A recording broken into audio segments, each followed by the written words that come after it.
इतिमा के हिकु ॿी अहम ख़बर ॾियूं पिया। सिंध हाई कोर्ट बोर्ड बाद बहाली लाइ मुख़्तलिफ़ इदारनि खे जारी फंड फॉरेंसिक ऑडिट जो हुकुम ॾेई छॾियो आहे। Sindh high court auditor general खां रिपोर्ट तलब करे वरिती आहे। लाॻापियल अमलदारनि अमली तौर कुझु नाहे कयो। अदालत जो इहो चवणु आहे। अदालत NDA में इंचार्ज खे बि ईंदड़ ॿुधणी ते पेश थियण जो हुकुम ॾिनो आहे। अदालत ऑडिटर जनरल खां 27 अक्टूबर ताईं रिपोर्ट तलब करे वरिती आहे। अहम ख़बर खां वाके आगाह कयूं पिया। सिंध हाई कोर्ट बोर्ड बाद बहाली लाइ मुख़्तलिफ़ इदारनि जे जारी फंड्स जे फॉरेंसिक ऑडिट जो हुकुम ॾेई छॾियो आहे, जॾहिं त Sindh high court auditor general खां रिपोर्ट तलब करे वरिती आहे। अदालत इहो चयो आहे त लाॻापियल अमलदारनि अमली तौर कुझु बि नाहे कयो।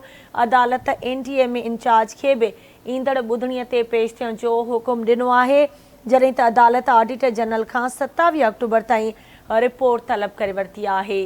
अहम ख़बर खां वाके आगाह कयूं पिया। सिंध हाई कोर्ट बोर्ड बाद बहालीअ लाइ मुख़्तलिफ़ इदारनि खे जारी फंड्स जी फॉरेंसिक ऑडिट जो हुकुम ॾेई छॾियो आहे। Sindh high court auditor general खां रिपोर्ट तलब करे वरिती।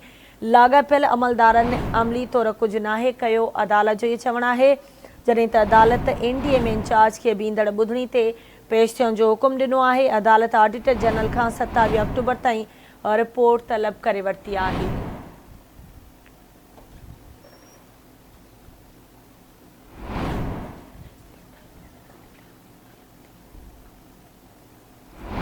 सिंध हाई कोर्ट बोर्ड बाद बहालीअ लाइ मुख़्तलिफ़ इदारनि खे जारी फंड्स जी फॉरेंसिक ऑडिट जो हुकुम ॾेई छॾियो आहे।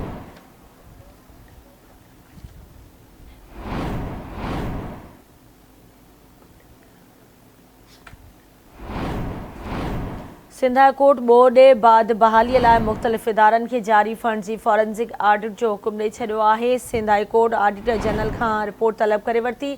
लाॻापियल अमलदारनि अमली तौर कुझु नाहे कयो। अदालत जो इहो चवणु आहे, जॾहिं त अदालत NDA में इंचार्ज खे बि ईंदड़ ॿुधणी ते पेश थियण जो हुकुम ॾिनो आहे। अदालत ऑडिटर जनरल खां 27 अक्टूबर ताईं रिपोर्ट तलब करे वरिती।